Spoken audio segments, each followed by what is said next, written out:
Kita langsung ke Bang Hensa, kalau Bang Henry Satrio melihatnya Presiden Jokowi ini lebih cocok peluangnya kira-kira gabung ke kemarin ada tawaran, mungkin ada isu yang belum terjawab Gerindra atau Golkar, Bang Hensa?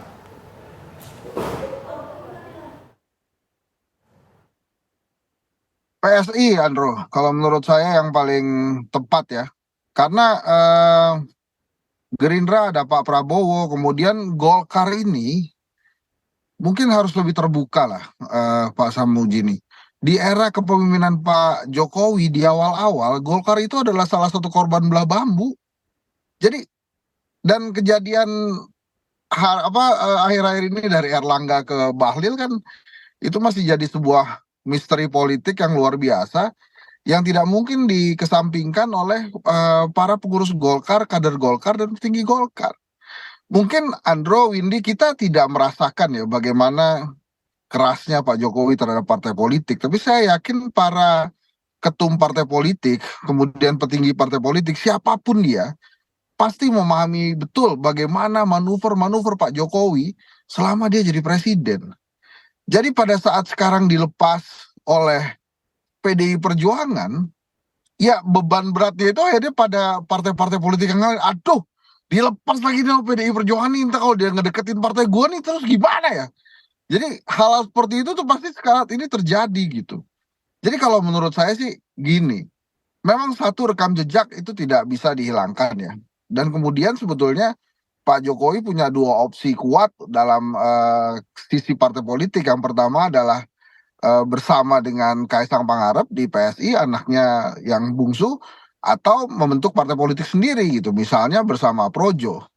Nah, hal itu menurut saya akan lebih menyenangkan buat partai-partai politik yang lain daripada harus menerima Pak Jokowi. Tapi lagi-lagi ini kan ada dalam politik Indonesia itu kan yang terlihat tidak seperti yang terlihat, yang kita dengar tidak seperti yang yang terdengar gitu aslinya.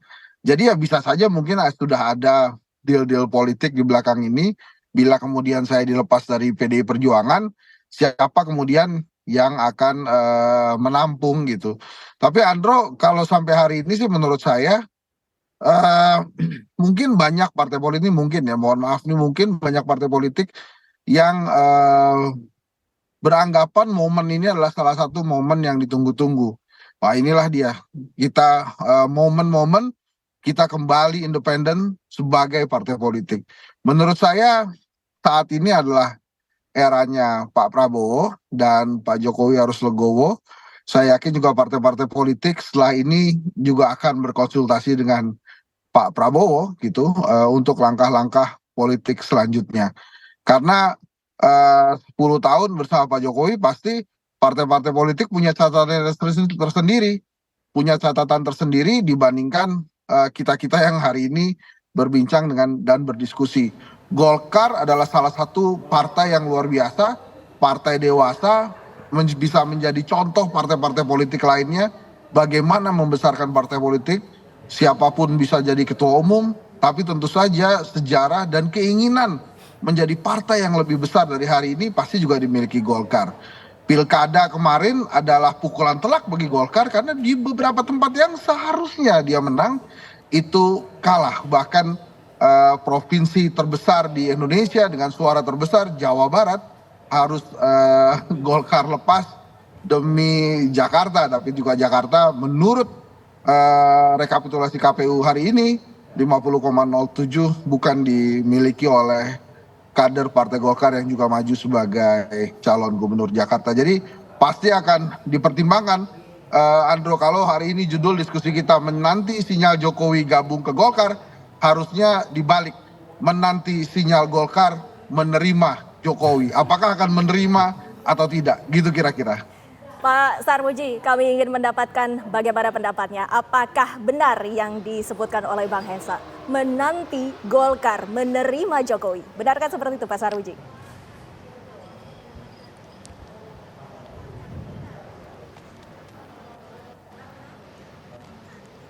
Iya, kalau halo? Ya, silakan Pak. Ya, kalau nanti Pak Jokowi ada sinyal, Tentu saja kita baru bisa membahas ya. Sampai sekarang sebenarnya belum ada sinyal Pak Jokowi bergabung ke Partai Golkar dan belum ada pembicaraan Pak Jokowi mau bergabung dengan Partai Golkar. Ini kan semua berandai-andai saja sebenarnya dan semua berspekulasi apakah betul Pak Jokowi akan bergabung ke Partai Golkar. Tapi tentu sikap kami adalah Golkar adalah partai yang terbuka bagi siapa saja yang mau masuk ke Partai Golkar. Kami tidak mungkin menolak orang yang setia pada Pancasila, setia pada Undang-Undang Dasar 45, menghargai kebinekaan, masuk ke Partai Golkar. Kami tidak mungkin tidak menghargai itu.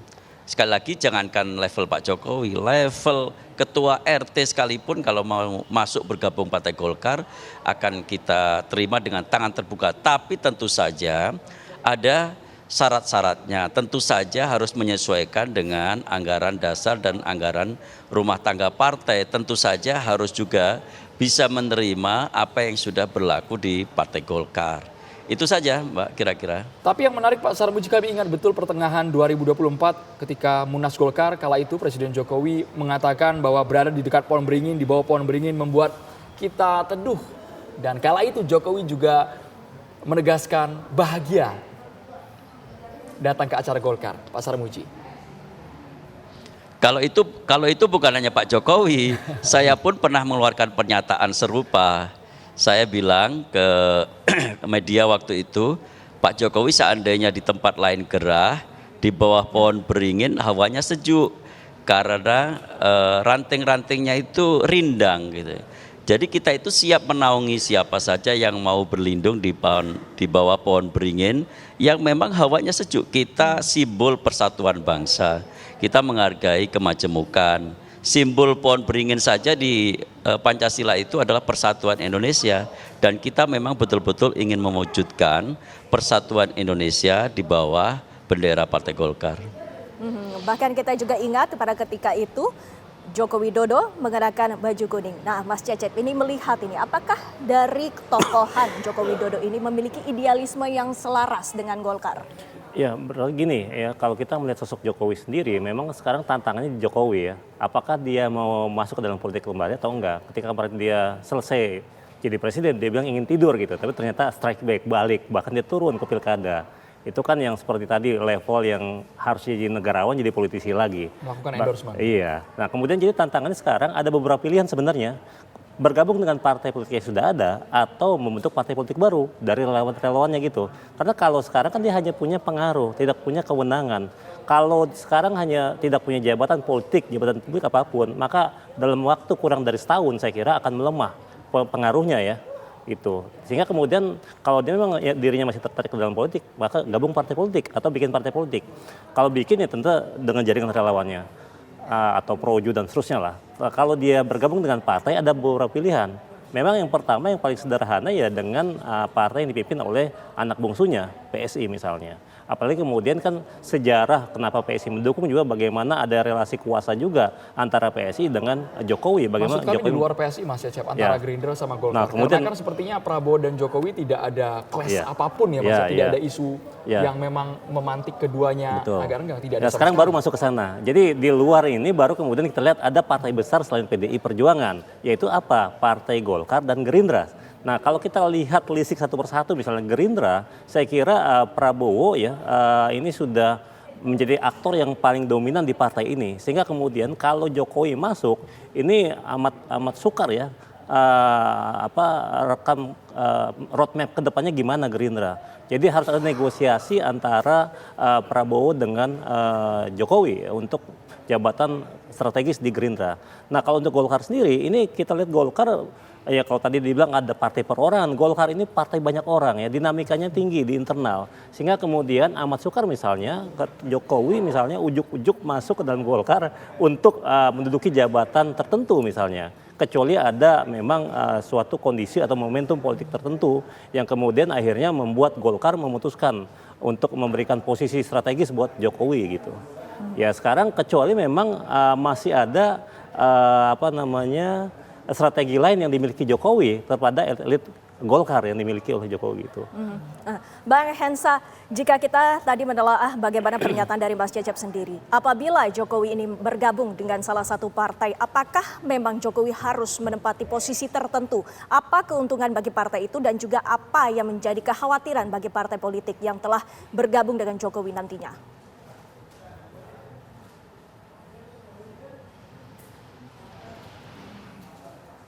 Bang Hensa?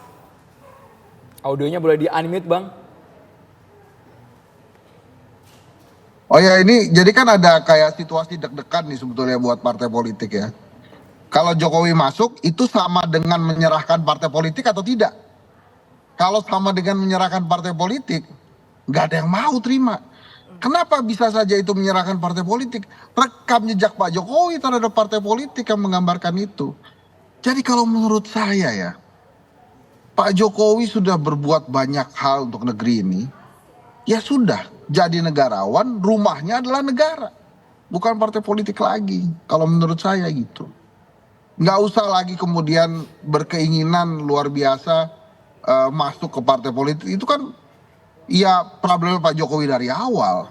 Kalau Pak SBY sudah menyiapkan, Pak Gus Dur almarhum sudah menyiapkan, Ibu Mega sudah menyiapkan, Pak Jokowi memang belum menyiapkan, tapi yang ada adalah mengintervensi-intervensi partai politik ya, diduganya seperti itu. Maka saat ini, pada saat Pak Jokowi nggak punya partai politik, kemudian ingin masuk, semuanya aduh gawat ini nanti diambil partai politik saya, inilah beginilah begitulah. Jadi agak deg-degan juga. Jadi kalau menurut saya, memang sebaiknya tidak perlu masuk ke partai politik, jadi negarawan, jadi guru bangsa, kata poster-poster atau baliho, billboard di Solo itu ya. Dan kemudian konsentrasi aja memberikan masukan-masukan tentang bagaimana negara ini berkelanjutan nantinya. Jadi kalau kata para politisi biasanya setelah selesai menjabat kan bahasa tenarnya itu setelah selesai menjabat Bapak mau kemana? Saya akan kembali ke kampus. Nah Pak Jokowi bisa begitu tuh. Bisa kembali ke kampus kira-kira ya, kayak saya ini kan jadi pengajar, akademisi, kita balik lagi ke kampus. Atau Pak Jokowi misalnya apa, kembali lagi menjadi pengusaha, itu boleh dan lebih baik menurut saya. Dan dia akan tetap berada di level negarawan yang memang tidak dicapai. Dan itu kan sudah ditunjukkan oleh Pak Prabowo.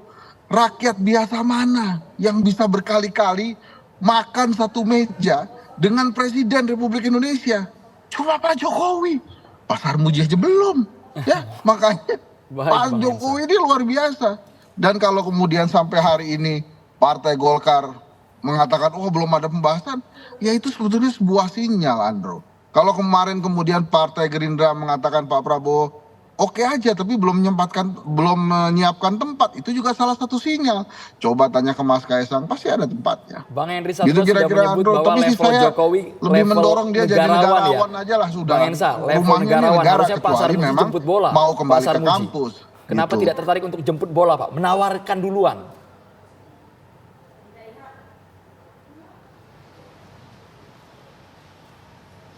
Pak Sarmuji masih tersambung bersama kami, Bapak? Masih. Ditanggapi, Pak, pengaruhnya besar, levelnya Halo. negarawan. Iya, kenapa jadi tidak gini, jemput bola, Pak? kami memang partai politik itu keanggotaannya itu stelsel aktif ya. Jadi orang yang akan datang untuk masuk ke partai politik. Jadi bukan stelsel pasif. Karena itu kita itu pasti selain kita melakukan upaya untuk pendekatan, rekrutmen, iya, tetapi pada dasarnya adalah stelselnya stelsel aktif. Jadi setelah kami dekati, ya orang memang mendaftar, orang datang untuk masuk sebagai anggota. Jadi menjemput bola itu maknanya ya kami melakukan komunikasi politik. Dan kalau terhadap Pak Jokowi rasanya memang tidak ada hambatan komunikasi.